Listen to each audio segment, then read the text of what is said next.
Okay, I'm about to take apart the ladder. The ladder just comes in with a couple of brackets right there. Okay, and these are just pretty cheap brackets you can buy at Home Depot if you need to replace them. Okay, so I'm just going to unscrew those and detach the ladder. That will be the first step, and it'll be the last step that you use when you reassemble it. Okay, the ladder's been removed. Now I'm going to take off the safety rail, and the safety rail comes in two parts. So this will be the front part, and then we've got the side part that's going to come down, and those will stay together in chunks.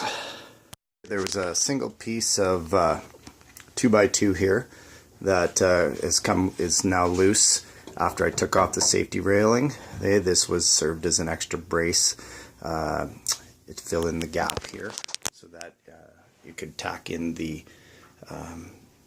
safety railing flush.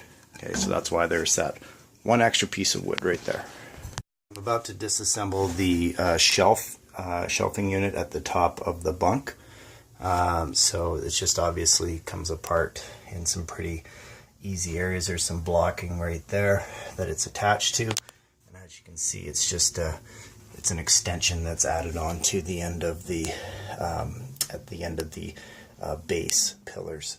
So that's really about it. So this will come, I'll just remove those blocks right there, and then it'll come right off.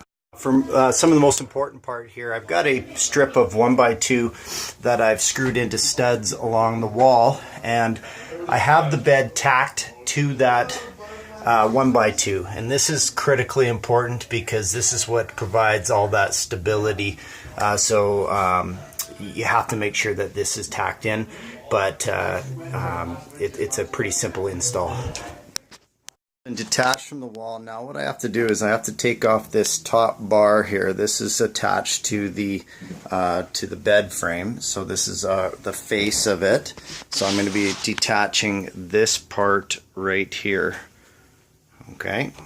As you can see, what I'm going to do now is I'm going to unscrew the carriage bolts that are attached underneath all four sections, and as you can see, it's attached to this piece of plywood that's underneath here, that's also attached to the pillars that go up to the top.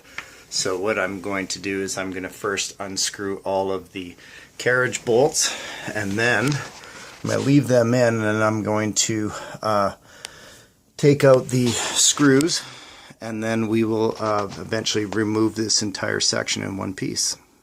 Okay, as you can see, the top bed frame here is also attached on this inside piece to the bed posts. So this is where we're going to have to remove those as well, and also underneath, in order to totally remove the bed frame.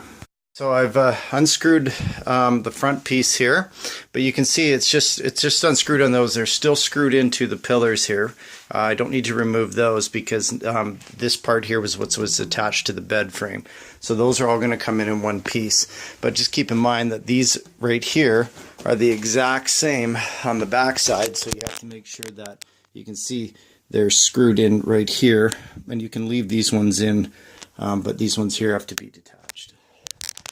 And everything has been detached underneath, and now I'm just going to have to slide out the carriage bolts, and you're going to need some helping hands for this part.